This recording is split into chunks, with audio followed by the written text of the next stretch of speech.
Aprobada la reforma tributaria. El Partido Liberal y la oposición insisten en que la ley de crecimiento perjudica a la clase trabajadora y a los pequeños empresarios.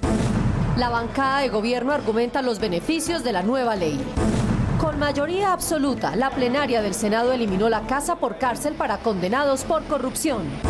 Aprobada las historias clínicas electrónicas, ventajas en diagnóstico, eficiencia y atención a los pacientes. Avanza un proyecto que beneficiaría a los morosos de multas de tránsito. Habría amnistía hasta del 50%. El Festival Cimarrón de Oro en el Casanare fue elevado a categoría nacional.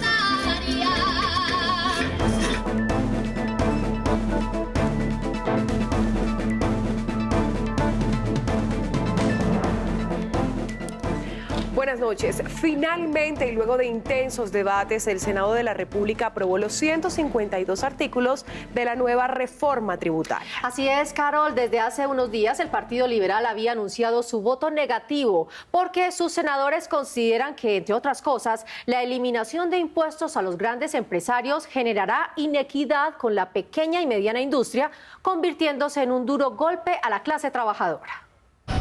Mensajes como el de estas vallas en Bogotá advertían desde el Partido Liberal que de aprobarse la reforma tributaria como la presentó el gobierno sería perjudicial para los colombianos. La reforma tributaria, advierten los liberales, tal como quede aprobada, le generaría al país una crisis fiscal.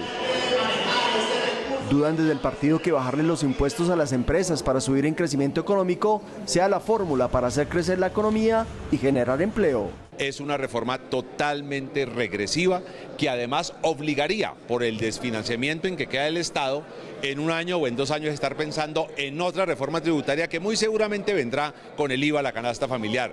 No es una buena reforma tributaria, no genera empleo, pone en riesgo la estabilidad fiscal del país, por eso votamos no los liberales. Dicen que la reforma acentúa más las desigualdades sociales, le da un golpe a la clase media al trasladarle la mayor parte de la carga tributaria. Va a fregar a la clase media, a los profesionales del derecho, a los médicos, a los que contratan mediante prestación de servicios, le van a imponer 43% del salario mensual. Una reforma, insisten los legisladores, genera más gastos que ingresos, pone en peligro la credibilidad de los inversionistas y de las calificadoras frente al futuro fiscal. Aquí lo que se está viendo hacia afuera es que tenemos una reforma tributaria para recoger alrededor de 12 o 13 billones de pesos, pero al mismo tiempo con unas exenciones por alrededor de 9 billones de pesos. Así que claro va a quedar siempre que necesitamos una reforma estructural, necesitamos una reforma seria. Para los senadores liberales, aprobar esta reforma es darle la espalda a la insatisfacción ciudadana. El Centro Democrático, los conservadores, Cambio Radical, Colombia Justa Libres y Mira defendieron a capa y espada el proyecto. Habrá reducción escalonada del 12 al 4% a partir del próximo año para los pensionados que ganen hasta 2 salarios mínimos. Honrar una promesa incumplida, reducir la cotización que hacen los mismos en los 2 primeros años, quienes tienen una pensión de un salario mínimo, a 8 y en los años siguientes a 4.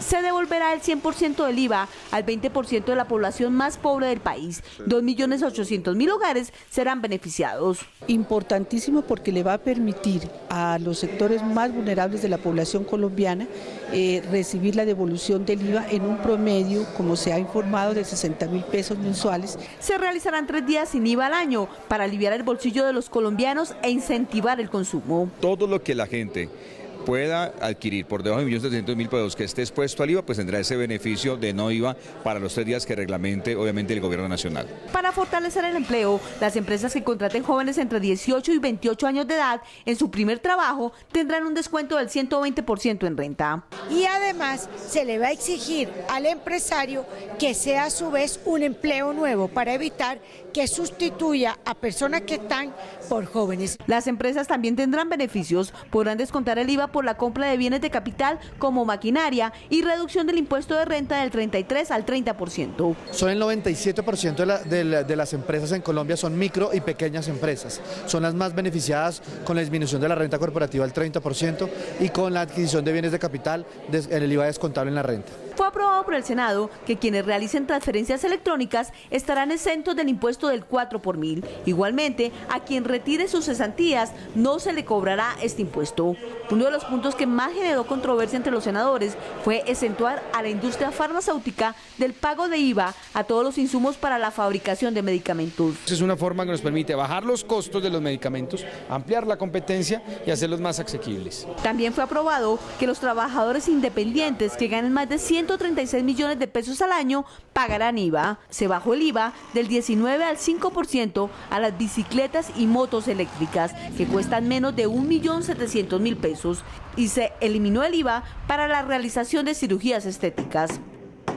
El Senado también aprobó que quienes compren pasajes aéreos para viajar al departamento de La Guajira y municipios de difícil acceso vial como Miraflores en el Guaviare, Puerto Carreño en Bichada, Mompox en Bolívar, Tolú en Sucre y Nuquí en el departamento del Chocó no pagarán IVA. Esto para incentivar el turismo en las regiones más apartadas. La bancada de oposición insiste en que esta nueva ley no beneficia a los trabajadores y que, por el contrario, aumentará la desigualdad salarial. La reforma está diseñada para favorecer a los sectores más poderosos y adinerados del país, así lo aseguraron senadores de los partidos de oposición e independientes. Favorece a los grandes capitales, a los que tienen las grandes exenciones tributarias que hemos venido discutiendo desde que empezó la discusión de la reforma tributaria.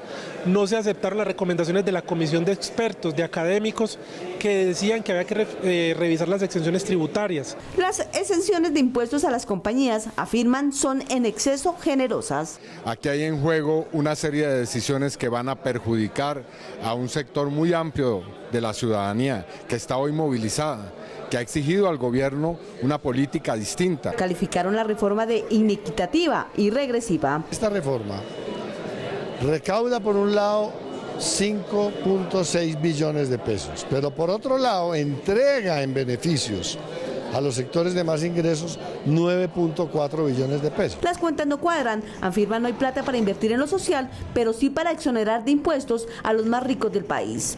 Y aquí se votó y se aprobó una reforma tributaria que entrega más de 12 billones en exenciones al sector financiero y a los sectores más ricos y poderosos de Colombia. Dicen que Colombia dejará de recibir en recaudo 5 billones de pesos para el 2021 y 10 billones de pesos para el 2022. Como quedó aprobado, pues lo que vamos es a hacerle unas erogaciones inmensas de más de 90 billones en 10 años. Con lo que hubiéramos podido casi que transformar toda la política social de este país. Senadores de la oposición e independientes advirtieron que con lo aprobado, en 2 años el país necesitará hacer de nuevo una reforma tributaria para tapar el hueco fiscal. Con una votación mayoritaria de 89 votos a favor y ninguno en contra, la plenaria del Senado aprobó en último debate la eliminación de casa por cárcel para funcionarios públicos condenados por corrupción. Tan pronto como el presidente de la República sancione la ley, se acabará la casa por cárcel para los servidores públicos que sean condenados por actos de corrupción y delitos contra la administración pública. Este proyecto hace parte del paquete anticorrupción que fue aprobado en las mesas técnicas que hicieron los partidos y el gobierno en la pasada legislatura. Que elimina el beneficio de casa por cárcel para los funcionarios que incurren en actos de corrupción. Y segundo, extiende las inhabilidades a las personas jurídicas cuando se trata de grupos económicos. Este proyecto, que ahora será ley de la República, corresponde a la pregunta 2 de la consulta anticorrupción, que proponía eliminar la casa por cárcel a los corruptos y prohibirles contratar con el Estado. Prohibición de casa por cárcel para los corruptos e inhabilidad de manera permanente a la sociedad de las personas naturales que cometan actos de corrupción. Siempre van a estar en la cárcel y allá sí puede haber una reglamentación especial. Queda prohibida la reclusión en bases militares, escuelas de policía, caballería y navales. Los condenados por corrupción irán a una cárcel ordinaria en un pabellón especial. El Estado puede terminar sin indemnizar contratos obtenidos con corrupción. Uno de los temas de gran debate nacional es el uso del glifosato para erradicar cultivos ilícitos. Senadores de la Comisión Quinta debaten un proyecto de ley que busca prohibirlo.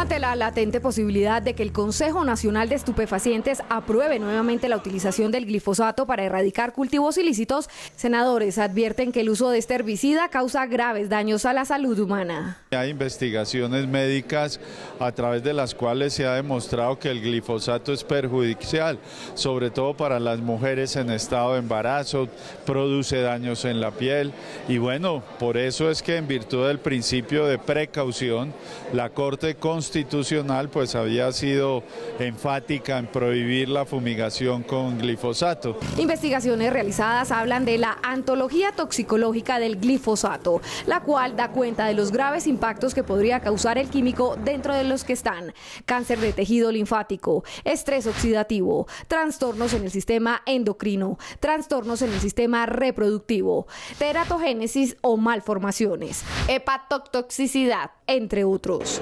Senadores afirman que hay otras posibilidades para combatir con las hectáreas de coca que hay en el país, pues este herbicida no solo afecta al ser humano, también a los ecosistemas. Por esto es importante que se prohíba su uso a través de un proyecto de ley que hace tránsito en el Senado. Por razones ambientales, porque hay contaminación de aguas, afectación de especies silvestres, especies animales silvestres, también los controles biológicos que significan los insectos, las abejas, los polinizadores, en fin. Autores de la iniciativa aseguran que la estrategia del uso del glifosato en el pasado no funcionó. Por esto insisten en apostarle a otras alternativas de erradicación. Nosotros hemos fumigado casi 2 millones de hectáreas en Colombia y los niveles de cobertura de los cultivos de uso ilícito se mantienen y el negocio del narcotráfico en general se mantiene. La iniciativa también plantea garantizar que la estrategia de erradicación manual lleve proyectos productivos a las mujeres rurales. Aunque el gobierno anunció que erradicará en marzo del próximo año una iniciativa para crear las 16 curules de paz, varios senadores insisten en que se debe revocar el hundimiento que se produjo en 2017 cuando el Senado archivó la iniciativa por falta de votos mayoritarios. Mucho se dice de las curules para la paz o circunscripciones especiales, las mismas acordadas luego del acuerdo de paz con las FARC. ¿Qué son? Es un reconocimiento de reparación colectiva a las víctimas del conflicto para que vengan al Congreso de la República a expresar sus necesidades, sus problemáticas, a defender sus intereses. Por eso en el Senado, frente a estas curules para las víctimas, las opiniones están divididas. Para el senador Roy Barreras, garante de este acuerdo, se deben implementar cuanto antes, tal cual como fue aprobado. Si el presidente de la República quiere tener un gesto noble con las víctimas, yo mismo lo aplaudiría, pues que promulgue las curules que ya existen para que las víctimas puedan elegir sus voces legítimas en los territorios donde ocurrió el desplazamiento forzado, las masacres, los falsos positivos. Para representantes del partido de gobierno, sí se deben implementar las curules para la paz, pero que en realidad sean para las víctimas y con un nuevo proyecto. Ahora el gobierno nacional ha hablado de verdaderas representaciones de víctimas y por lo tanto va a presentar un proyecto el año entrante que permita que dentro de las circunscripciones actuales, donde hay una presencia muy grande en el censo de víctimas, de representación de ellas, se elijan representantes de las víctimas obligatoriamente. Otros sectores aseguran que la implementación se debe dar cuanto antes y como un gesto de solidaridad con las víctimas. Nosotros le pedimos desde el Congreso de la República al señor presidente Iván Duque que promulgue el acto legislativo y que permita que esas 16 curules garanticen una representación de las víctimas y de esos territorios golpeados tan duramente por la violencia y por el conflicto armado. Todos los partidos políticos están a la espera de un fallo del Consejo de Estado, que es la instancia que decidirá si una votación que ya se realizó frente a estas curules es válida o se debe realizar de nuevo la votación o es necesario realizar la erradicación de un nuevo proyecto para darle trámite en el Congreso de la República. 35 es el número de esta semana. Son los millones de comparendos de tránsito que se han impuesto desde 2002. El dato lo entregó el senador del Partido Liberal, Horacio José Serpa, a quien le fue aprobado un proyecto para exonerar hasta el 50% del valor de las multas de tránsito. Precisamente a gran velocidad avanza el proyecto que busca amnistiar a los deudores morosos de multas de tránsito. Por un término de 6 meses y por única vez, deudores de multas de tránsito tendrán la posibilidad de pagar el 50% del total de su deuda y del 100% de sus respectivos intereses. Actualmente se ven más de 10 billones de pesos en multas de tránsito. Buscamos realmente que cada vez más colombianos se den cuenta que esta es una gran oportunidad para ponerse al día. No más deudas, se deben 10 millones y que logremos que se recauden más de 1 billón de pesos. Expertos en materia de transporte aseguran que del año 2002, en el que entró en vigencia la ley del Código Nacional de Tránsito, a hoy se han impuesto más de 35 millones de comparendos. Un 26% de ellas se pagan voluntariamente dentro de los plazos de reducción, otro 20-21% aproximadamente se pagan dentro del proceso contravencional y el restante porcentaje, más o menos el 53%, entra a ser parte de las obligaciones que no son pagadas. Los recursos recaudados le servirán a todos los entes territoriales. Esto es importante porque le permite a los municipios recaudar unos recursos que a veces se pueden perder, que no es posible recaudarlos, y esto beneficiaría a las arcas de los municipios, sanear también, digamos, los ingresos de los municipios, porque así se facilita que el usuario pueda acercarse y pues estar al día con sus obligaciones con el Estado. Quienes se acojan a la amnistía y firmen acuerdos de pago, el plazo que tendrán para pagar no podrá superar el término de 1 año. Y esta es una buena noticia para todos. Fue aprobado el proyecto de ley que crea las historias clínicas electrónicas. Eso significa que en cualquier lugar del país los médicos podrán tenerla a la mano en caso de necesitarla.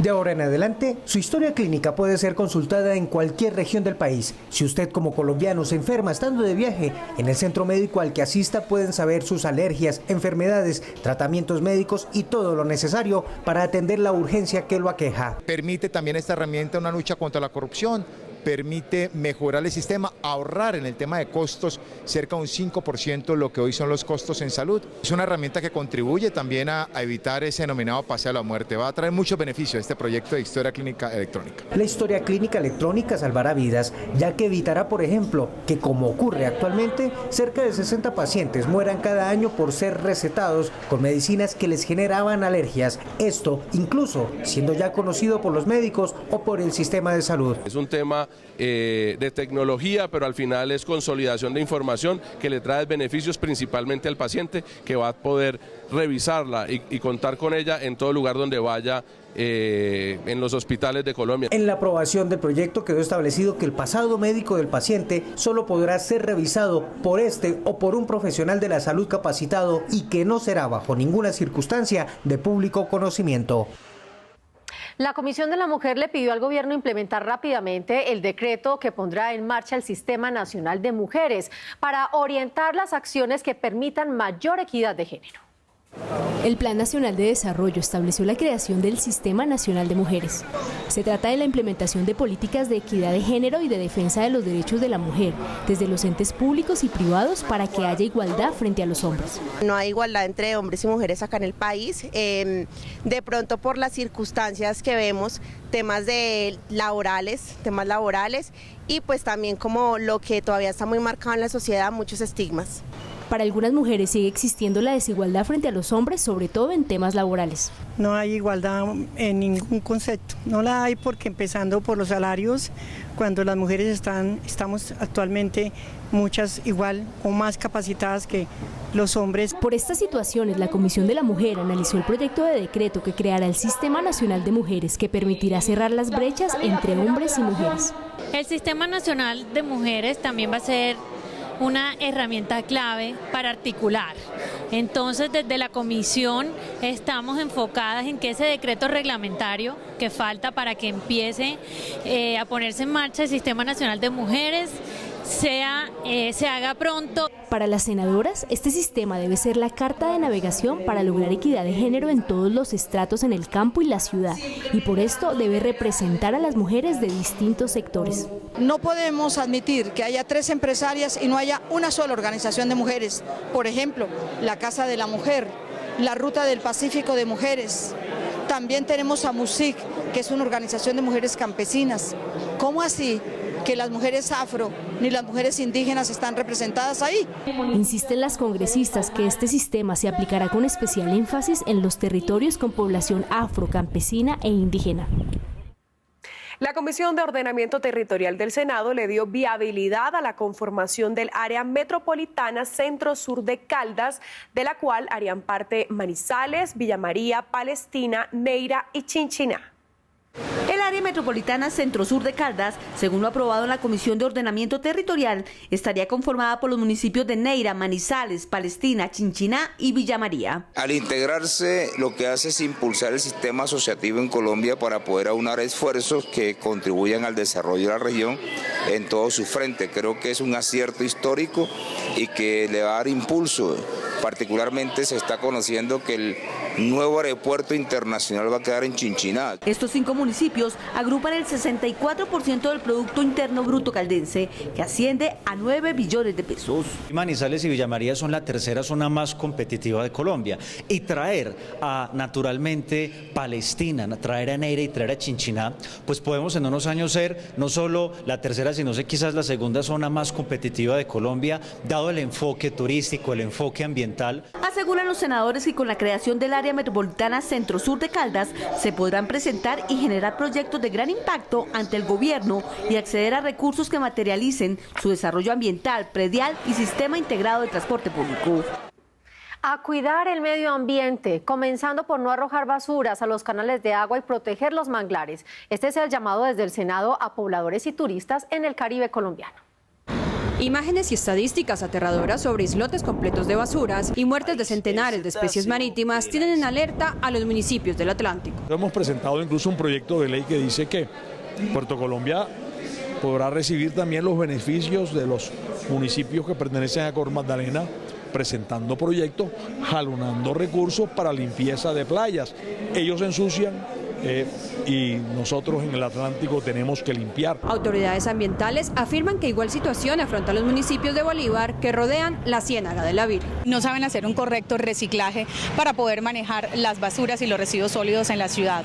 Esto todo llega a los cuerpos de agua de la ciudad y por eso se presentan ese tipo de contaminaciones, pero desde el EPA Cartagena trabajamos por implementar estrategias educativas. Académicos insisten que para crear conciencia social en el tema ambiental se debe empezar desde la primera infancia. Los estudiantes toman, beben y comen durante su jornada escolar, son biodegradables, ya digamos que ellos son conscientes de cómo este material se puede volver compostaje y hemos hecho una apuesta a virar completamente el desarrollo del colegio hacia paneles solares para además reducir el consumo de energía. El Partido Alianza Verde invitó a las comunidades de estratos bajos a cuidar el medio ambiente, comenzando por no arrojar basuras para que afecte los canales de agua que desembocan en el mar. Son hábitos de consumo que afectan negativamente el planeta y el ejercicio de cultura ciudadana es un ejercicio que debe atravesar todos los estratos y que haga parte también de las prácticas que los ciudadanos debemos acoger. Los barrios más deprimidos, como las Américas en Cartagena, no se quedan atrás, generando campañas socioecológicas para crear inclusión social. Aprovechando la temporada, sorprendieron con su ejemplo, generando proyectos como este árbol de Navidad hecho con paquetes de papas fritas. Y esta es una muy buena noticia para los llanos orientales. Gracias al apoyo desde el Senado, el Festival Cimarrón de Oro en el Casanare pasó de categoría municipal a nacional. Pues esta declaratoria se traduce, miren, en mayores recursos y promoción de la cultura llanera. Con esta nota los invitamos a nuestra próxima emisión. Gracias por ver Senado Noticias. Ay, mi llanura, los majestuosos atardeceres, donde el azul del cielo se confunde con tu suelo, el baile que enamora a la mujer en la alborada y la excelsa comida típica hacen parte del arraigo casanareño. Tienden las garzas del aire que susurren las palmeras. Su ancestral festival cultural y gastronómico, conocido como Torneo de Voz Recia y Contrapunteo, fue elevado de categoría municipal a nacional. El impulso inicial desde el Senado en alianza con el Ministerio de Cultura llevaron a que los oficios tradicionales de Colombia fueran declarados por la UNESCO como Patrimonio Cultural e Inmaterial de la Nación. Ahorita vamos para el Cimarrón de Oro, donde también hay muy buenas noticias para Casanare, donde pasa de nivel departamental a nivel nacional y tendremos mayores recursos para inversión para este importante evento para la música llanera. El gobierno resaltó el trabajo que desde el legislativo se ha adelantado con la comunidad para que este festival tenga connotación internacional. Es que hay tanto talento, hay un potencial en creatividad grandísimo, infinito en esa tierra, en ese departamento, y es muy importante mostrar eso, es muy importante saber que a través de las industrias creativas y culturales se puede tener desarrollo social, pero también desarrollo económico, a eso le estamos apostando. Las artesanías, la vaquería, el arpa, cuatro y maracas son para los casanareños un símbolo de la cultura e idiosincrasia que deben preservarse y proyectarse a las nuevas generaciones. Porque ¿qué es la idea que quiere el departamento de Casanare? Venderle no solo a Colombia, sino al mundo, la variedad de artesanías que tenemos y la variedad de comida que tiene nuestro departamento.